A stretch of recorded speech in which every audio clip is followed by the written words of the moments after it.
을 가지고 부활의 비결이라는 제목으로 우리 하나님 말씀 살펴보도록 하겠습니다. 새해가 밝았습니다.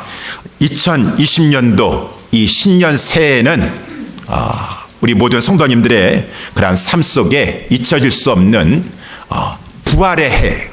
2020년은 부활의 해였습니다 라고 하는 고백이 터져 나올 수 있게 되기를 주님의 이름으로 축원합니다.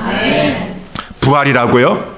부활이라고 하는 것은 원래는 죽었던 자가 살아나는 것이 부활이고, 그 일은 우리 주님께서 재림하셨을 때 일어나는 일일진데, 그러면은 2020년도에 주님이 재림하기를 원한다라고 하는 그런 말씀인 것입니까? 예, 맞습니다.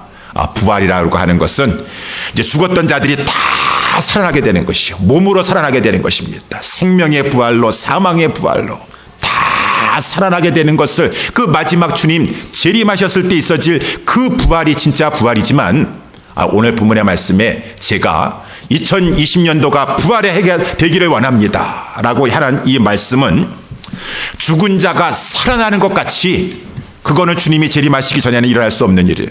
불가능한 것입니다. 그렇지만 그렇게 불가능하게 여겨지는 그러한 일이, 참으로 어렵고 힘들었던 그러한 일이 2020년도에는 해결되는 역사, 풀어지는 역사, 고침받는 역사, 그러한 하나가 되기를 주님의 이름으로 축원합니다. 여러분, 그래서 우리 예수사랑교회도 이렇게 아프신 분들 많이 계시는데 하나님만이 고쳐주실 수가 있었어요. 하나님께서 2020년도에 그 신유의 은사를 베풀어 주셔서 고침받는 역사 가운데 벌떡벌떡 일어나는 그러한 역사가 우리 교회에 있어지기를 주님의 이름으로 축원합니다. 태문이 열리고 생명이 잉태되는 역사, 우리의 성도들 가운데, 우리 성도들의 자녀들 가운데 태문이 닫혀서 오랫동안 기다려왔었는데 2020년도가 우리에게는, 저들에게는 신년이 되었어.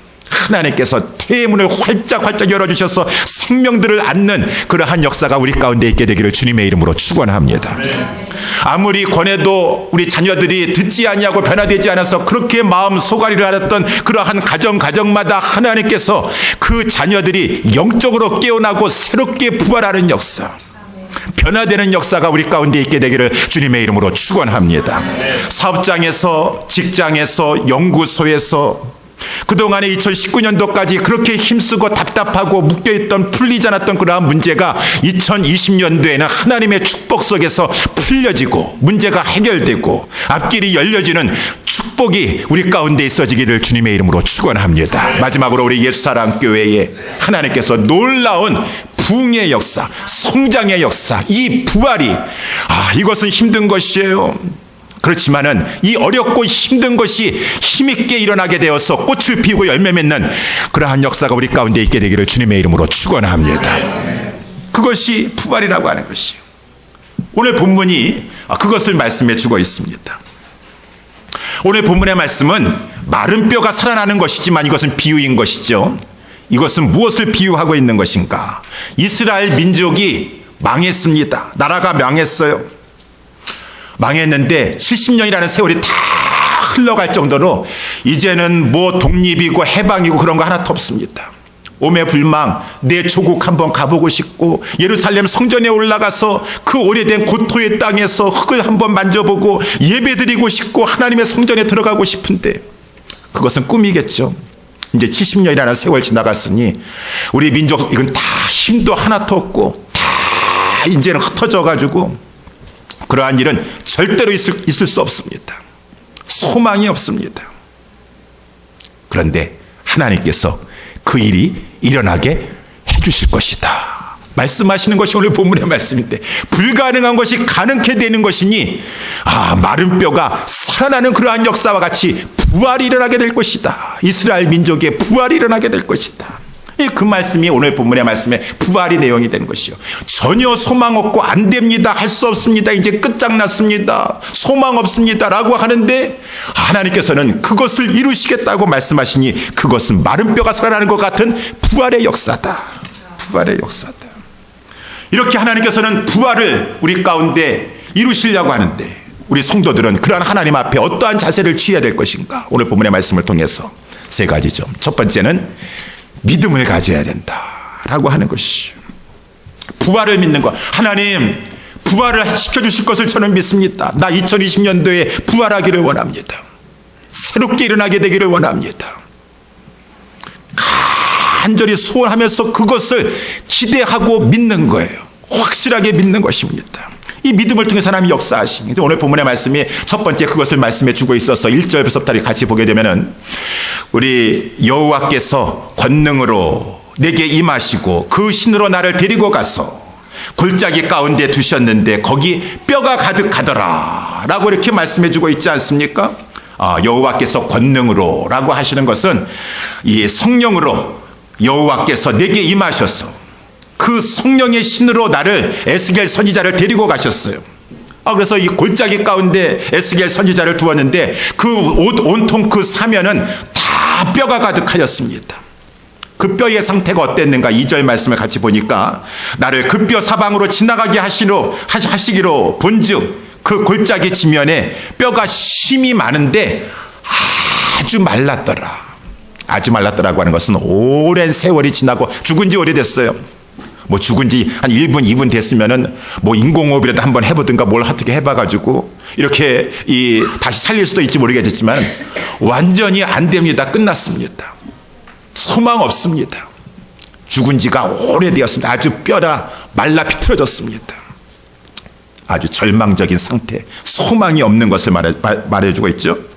그런데 이러한 상태에 하나님께서 에스겔 선지자에게 질문하시는 것이에요. 그것이 3절 말씀 아니겠습니까? 3절 말씀에 그가 내게 이르시되 인자야 이 뼈들이 능히 살겠느냐.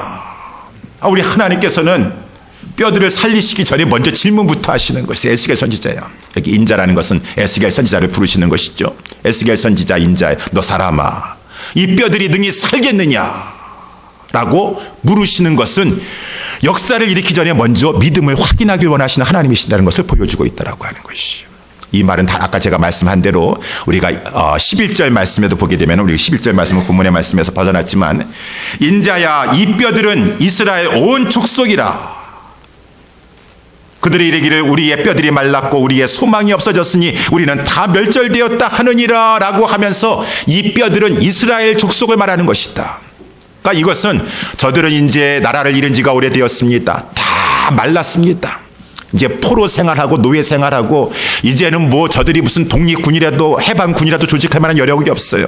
소망한 독립, 해방, 예루살렘으로 돌아갈 희망 조금도 없습니다. 다 멸절되었습니다. 죽은 거나 마찬가지입니다.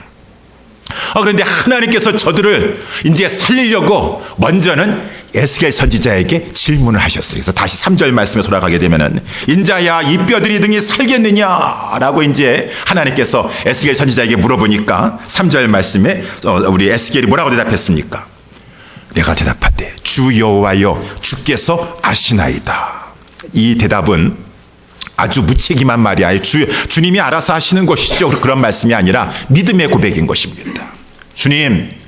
주님이 원하시기만 하면은 얼마든지 그러한 역사가 일어날 줄 저는 믿습니다. 그 말씀인 것이죠.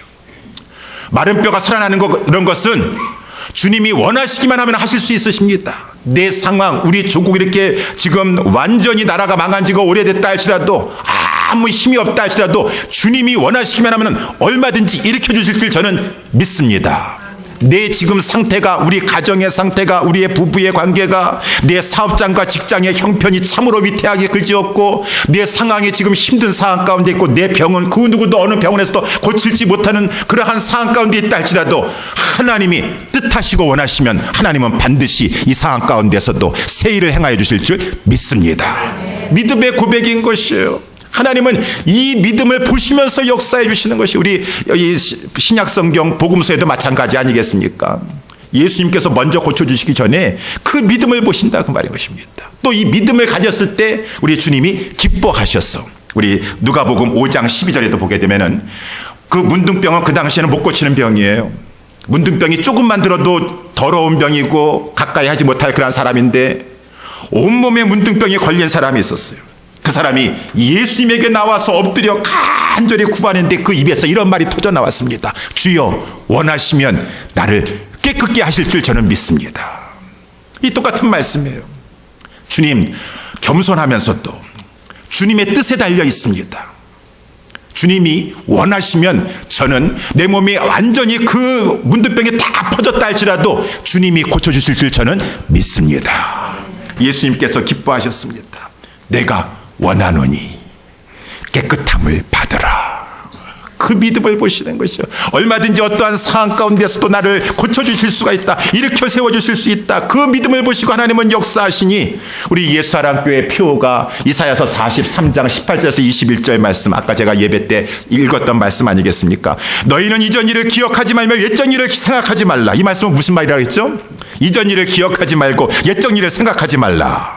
이 말씀은 2019년도 한 번도 없었던 새 일을 행해 주시겠다고 하는 것이요. 여러분의 인생 가운데 2019년까지 한 번도 없었던 그 일을 이제 하나님께서 보라, 내가 새 일을 행하리니 전대미문의 역사, 전무한 전대미문의 큰 새 일을 내가 너희에게 나타낼 것이니라. 이제 나타낼 것이니라. 그러면서 하나님 뭐라고 말씀하십니까? 이사야서 말씀에서도 너희가 그것을 알지 못하겠느냐. 이 말씀은 이것을 믿지 못하겠느냐라고 하는 믿음을 확인하는 말씀인 것이에요. 많은 사람 가운데 있어서는 그러한 일이 있을래고요 믿지 못하시죠. 요한복음 11장에도 보니까 우리 예수님 찾아오셔가지고 나사로 죽었다고 다 곡하고만 있어요. 예수님 빨리 좀 오시지. 왜 이렇게 늦게 오셔가지고 죽은 지나 사흘이 되었었는데.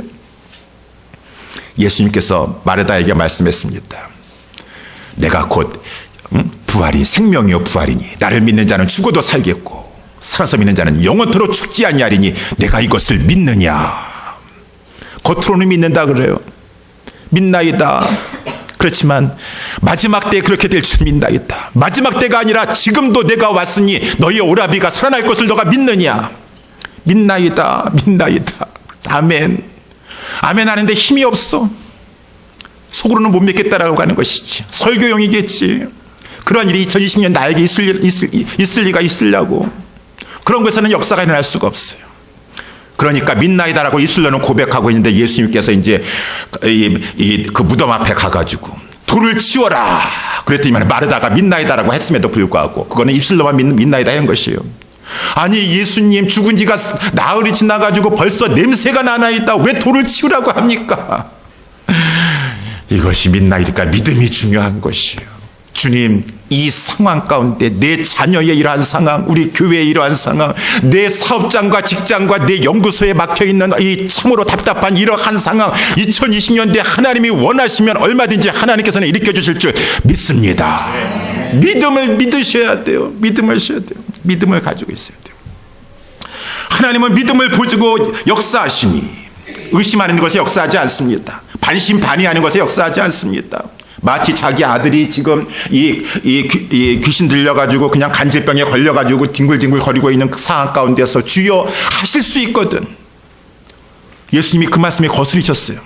하실 수 있거든. 할 수 있거든이 무슨 말이냐. 믿는 자에게는 능치 못할 것이 없을 것인데. 그러니까 그때 가서 믿나이다 믿나이다 내가 믿음이 이렇게 없으니 저를 용서하여 주시옵소서. 이 믿음이 중요하다라고 하는 것이. 주님, 이 모든 상황 가운데 하나님께서 역사해 주실 줄 믿습니다. 그래서 여러분 믿음을 가지고 믿음을 고백하세요. 믿음을 선포하세요. 하나님이 새해에 우리 가정에 새 역사를 펼쳐주실 줄 믿습니다. 우리 자녀들 가운데 하나님께서 기적적인 능력의 역사를 베풀어 주셔서 변화되게 하여 주실 줄 믿습니다. 믿음을 가지고 생기 있게 하나님 앞에 고백하고 입술로 선포하는 것이에요. 그래서 이러한 말을 제가 생명의 말씀에서 한번 우리 생명의 양식에서 읽은 적이 있었는데 한 남자가 회사 부도를 맞이했어요. 회사가 망했습니다. 절망 속에서 집에도 들어가기 싫고 헤매다가 이제는 가출을 며칠 동안 하다가 죽음을 결심합니다. 죽으려고 하다 보니까 그래도 마지막 순간에 내 자식들 얼굴 한번 보고 싶고 내 아내 얼굴 한번 보고 싶어가지고 무거운 발걸음을 가지고 그래 내가 내 자녀들 내 사랑하는 아내 얼굴 한번 보고 죽겠다라고 늦은 밤에 집을 향했습니다. 근데 그 늦은 시간에 집에 불이 환하게 켜져 있어요. 터벅터벅 걸어가고 있는데 이제나 저제나 남편이 실망하고 절망하고 있는 남편이 돌아올까 기다리고 있었던 그 아내가 희미한 발자국 소리를 듣고 나서 막 달려나왔어요.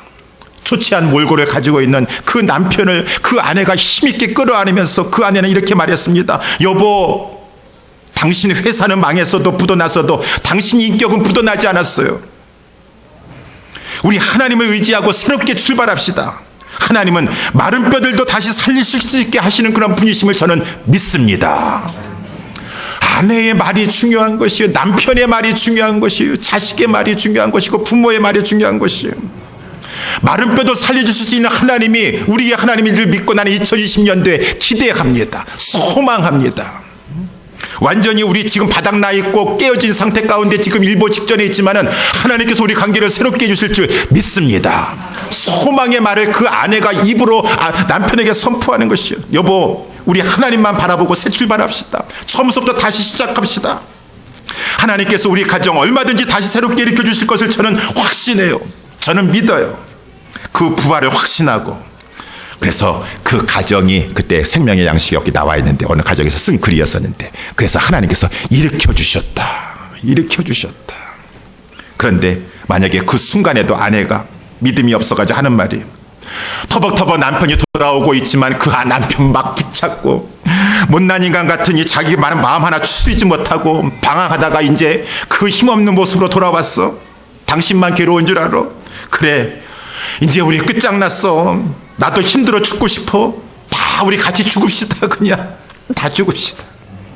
여러분, 똑같이 괴로워도 믿음을 가지고 있는 사람과 믿음을 가지고 있지 못한 사람과 그 말하는 것과 그 생각하는 것이 틀려요. 마른 뼈도 살리실 하나님이 이제 우리 가운데 새롭게 하나님께서 역사해 주실 것을 여러분, 아내, 여보, 우리 믿읍시다. 일어납시다. 믿음대로 되는 것입니다, 여러분. 믿음으로 선포한 대로 하나님께서 역사해 주시는 것이. 그래서 하나님이 지금 에스겔 선지자에게 먼저, 에스겔 선지자야, 너는 내가 이 뼈들도 능히 살릴 것을 알겠느냐, 믿겠느냐 라고 물어보셨던 것처럼 저와 여러분들이 하나님 앞에서 정말 2020년도에 여러분 가운데 새 일을 행하신다면 믿음의 자세를 취할 수 있게 되기를 주님의 이름으로 축원합니다. 두 번째, 부활의 비결은 어떠한 것입니까? 그것은 하나님 말씀 앞에 서는 것이, 하나님 말씀 앞에 서는 것이. 왜냐하면 이제 이후의 4절서부터는 하나님께서는 마른 뼈를 살리시는데 말씀으로 살리시기 때문에 그래요. 말씀으로 살리시기 때문에 말씀 앞에 서야 돼요. 그래서 오늘 보면 이제 4절서부터 보게 되면은 하나님께서 에스겔의 믿음을 이제 3절에 확인하신 후에 4절에서는 또 여호와 하나님께서 나에게 이르시되 너는 이 모든 뼈에게 대언하라는 것은 하나님의 말씀을 그대로 전하라고 하는 것입니다. 그 대언하라고 하는 말씀의 내용이, 너희 마른 뼈들아 여호와의 말씀을 들을지어다. 하나님께서 이렇게 대언하라고 하시는 것이 5절 말씀에도 보니까 계속해서 주 여호와께서 이 뼈들에게 말씀하시기를 내가 생기로 너희에게 들어가리라 하리니 너희가 살리라. 6절 말씀에 너희 위에 힘줄을 두고 살을 입히고 가죽으로 덮고 너희 속에 생기를 두리니 너희가 살리라. 또 나를 여호와인 줄 알리라. 그렇게 너는 대언하기만 하라 라고 이렇게 말씀하시는 것이죠. 여러분, 말씀 대언한다고 무슨 일이 있겠습니까? 지금 마른 뼈들이 있는데 말씀 대언한다고 일이 일어나겠어요? 말씀을 대언할 것이 아니라, 무슨 과학자들도 이렇게 많으시고 하니까 뭔가 지금 무슨 이렇게 약품 같은 거 가져오든가 무슨 약재를 사용하든가 해야 될 거 아니겠습니까? 그 세상에서 생각하는 것이죠. 하나님은 역사하시는데 말씀을 통해서 역사하신다라는 것입니다. 말씀을 통해서 살리신다라는 것이에요. 그래서 소망 없고 절망 없는 마른 뼈와 같은 그런 상황 가운데 있어요. 말씀 앞에 서야 돼요. 에스겔이 그 대언하려고 하는 그 말씀 가운데 있어야지 그 마른 뼈가 살아날 수 있는 것이 다른 곳에 있는 것이 아니에요. 그래서 에스겔 선지자가 이제 7절 말씀에 보니까 하나님께서 이렇게 하라 하셨다라고 하는 이 말씀대로 이에 내가 명을 조차 대언할 때 역사가 일어나게 되었다. 하나님의 말씀을 대언할 때에 갑자기 이 마른 뼈들이, 이 생명이 다 떠난 것들이 갑자기 막 움직이는 역사가 일어나게 되었는데, 소리가 나고 움직이더니 이 뼈 저 뼈가 들어맞아서 뼈들이 서로 연락하게 되었더라 라고 이렇게 말씀해주고 있고, 8절 말씀에도 보니까 내가 또 보니 그 뼈에 힘줄이 생기고 살이 오르고 그 위에 가죽이 덮였더라 라고 이렇게 말씀해주고 있어요. 여러분, 말씀이 역사했다라는 것입니다. 말씀이 역사해서 우리가 다 지금 말씀 가지고 신앙생활 하고 있는데, 전에도 한번 말씀드렸던가요? 여러분, 이 말씀은 영감된 말씀이다 라고 이렇게 말하고 있습니다. 하나님께서 하나님의 사람들로, 성경 기자들로 이 인스파이어, 하나님께서 영감시키셨어. 그들에게 하나님께서 하고 성령을 불어넣으셨어.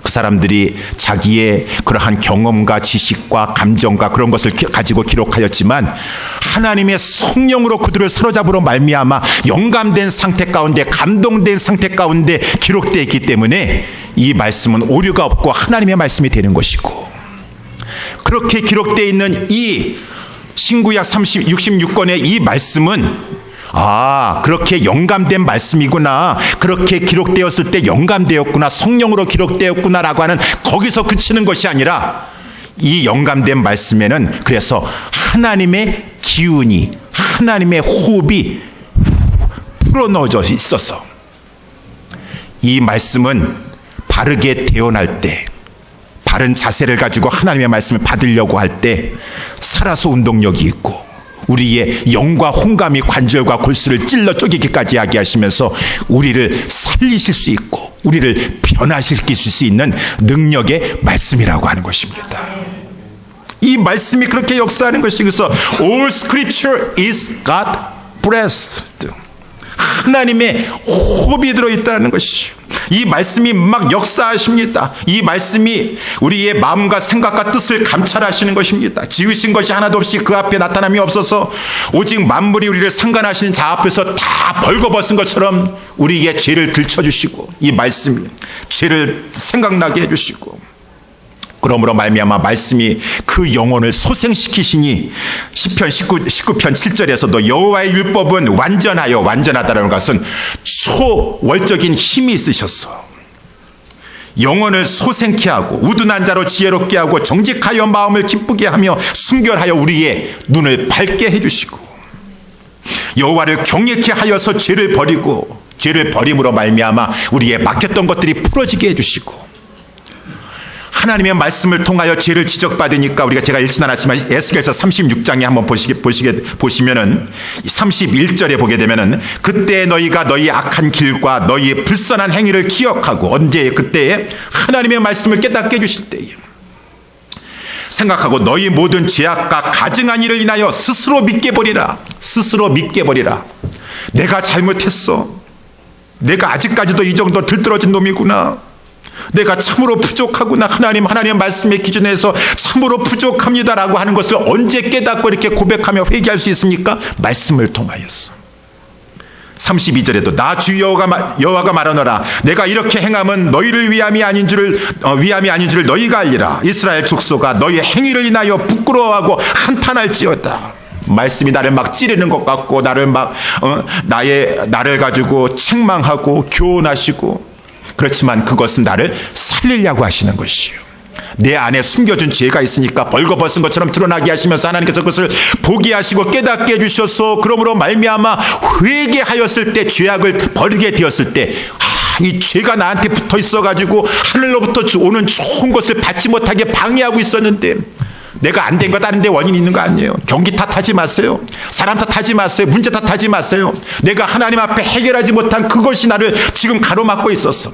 하나님은 나를 도와주시려고 하는데, 하나님 나를 형통케 해주시려고 하는데, 내가 아직까지도 자존심 때문에 교만한 가운데 그 죄 문제 해결하지 않고 있으니까 하나님은 주시는 것을, 나는 내 죄가 가로치고 있는 것이니 이 죄가 얼마나 미운 것입니까? 근데 하나님께서 나를 살리시려고, 나를 형통케 하시려고, 죄 때문에 형통하지 못하고 있는 것인데 나를 죄를 깨닫게 해주시고 보게 하시고 벌거벗은 것 같이 수치심을 느끼게 해주시면서, 그래서 나를 스스로 믿게 보게 하시면서 나를 한탄하게 하시면서 회개하였을 때 33절에도 보니까 주 여호와가 말하노라. 그때에 개인이건 공동체건 하나님께서 부활시켜 주셔서, 내가 너희를 모든 죄악에서 정결케 하는 날에 성읍들의 사람이 거접되게 하며, 거접되게라는 것은 성읍의 사람들이 모여들게 될 것이라는 것입니다. 거기에 거주하게 될 것이라는 것이, 황폐한 것이 건축하게 될 것이고, 이전에는 지나가던 자의 눈에 황무하게 보이던 그 황무한 땅이 장차 기경될지라.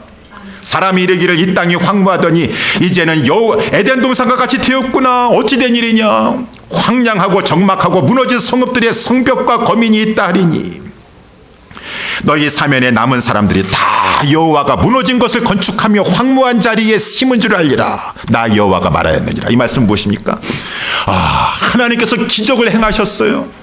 새 일을 행하셨어요. 부활시켜 주셨어요. 그 예루살렘 성이 황폐했었는데 어떻게 그렇게 에덴 동산과 같이 되었습니까? 하나님이 하신 것입니다. 언제? 하나님이 먼저는 죄악을 회개해서 죄악을 도말하게 하여 주심으로 말미암아 이제 하나님께서 역사해 주셨으니까 이스라엘 백성들이 그 말씀 안 들으려고 하고 그 말씀을 피하려고 한 것이 아니라 그 말씀 듣고 스스로를 믿게 여기고 한탄하게 여길 정도로 그 말씀 앞에 서서 잘 그 말씀을 감당한 것이 부활의 비결이었구나.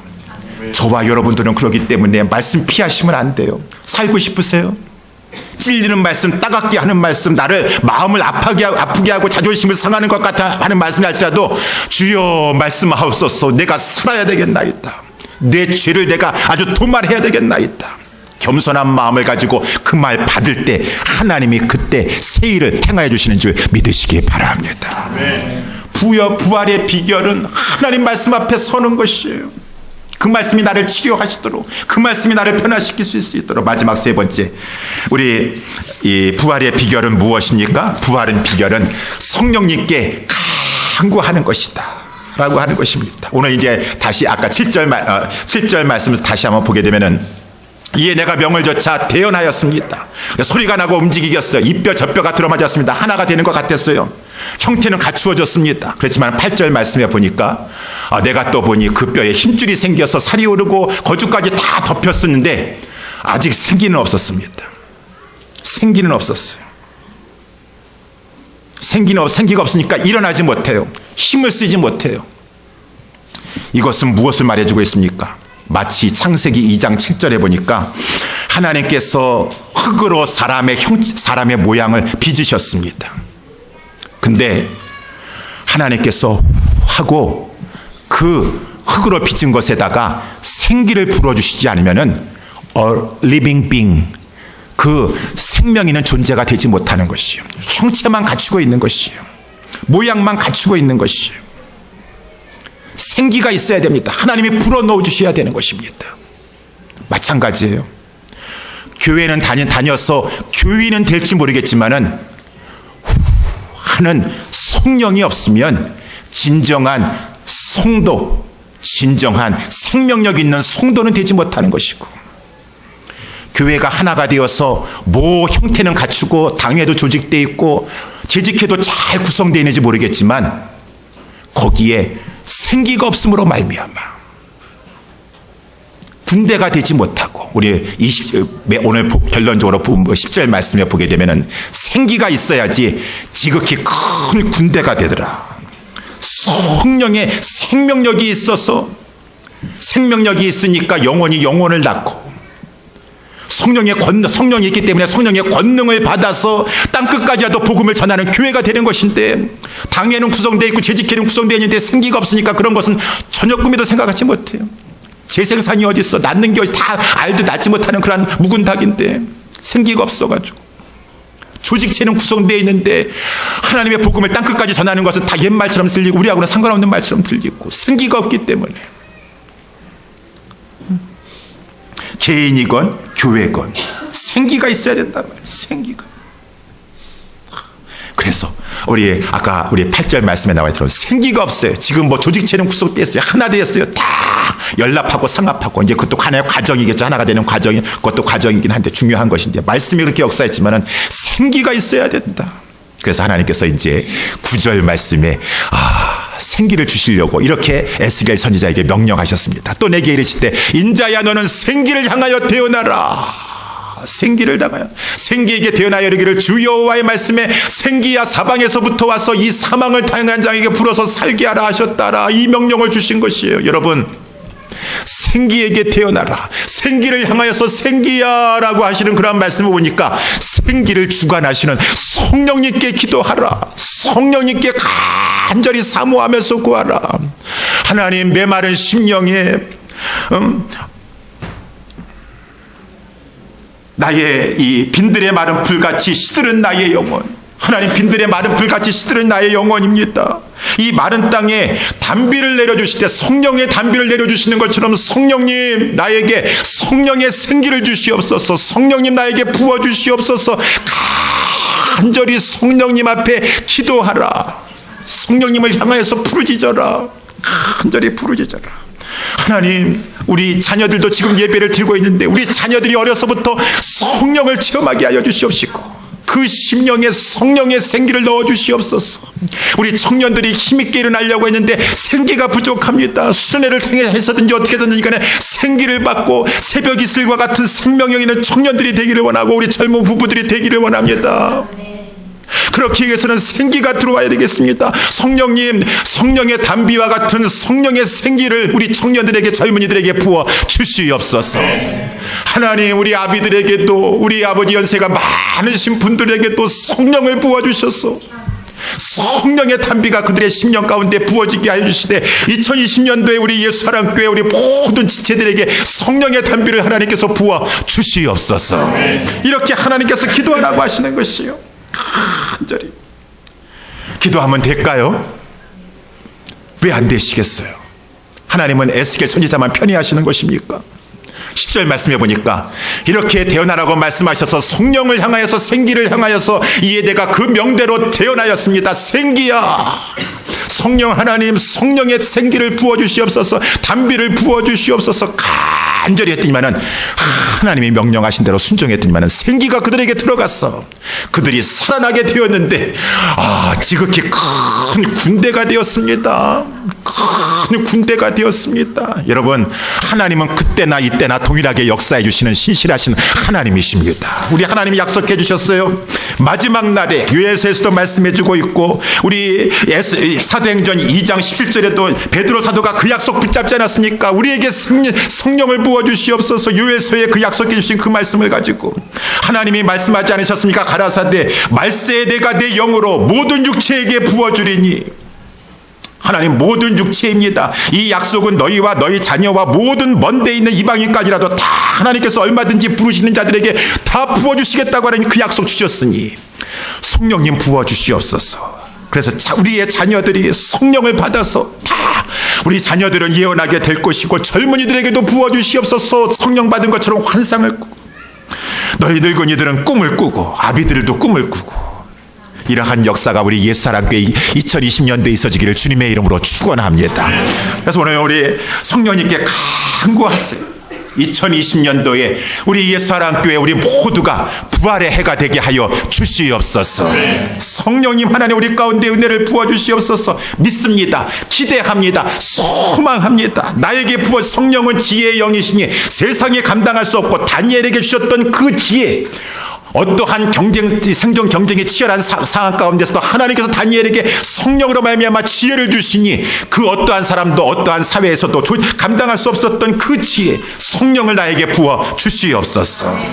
기대하고 소망하면서 믿음을 가지면서 말씀 앞에 나아가겠습니다. 성령님은 말씀을 통해서 역사하시니 나는 성령님을 향해서 간절히 부르짖고 사모하고 기도하면서 말씀 앞에 선녀의 하나님 말씀을 통해서 성령의 기운받은 말씀을 통해서 역사하여 주시옵소서. 그러므로 말미암아 동서사방에서 불러왔던 이 에스겔 골짜기에 불어닥쳐서 살게 하여 지극히 큰 군대를 이뤘던 그 성령님 생기가 우리 예수사랑교회 불어닥침으로 말미암아 우리의 자녀들과 여기에 있는 청년들과 우리 아버지는 젊은이들과 모든 연세 많으신 어르신에 이르기까지 다 우리 저와 여러분들이 다 성령 충만 받았어.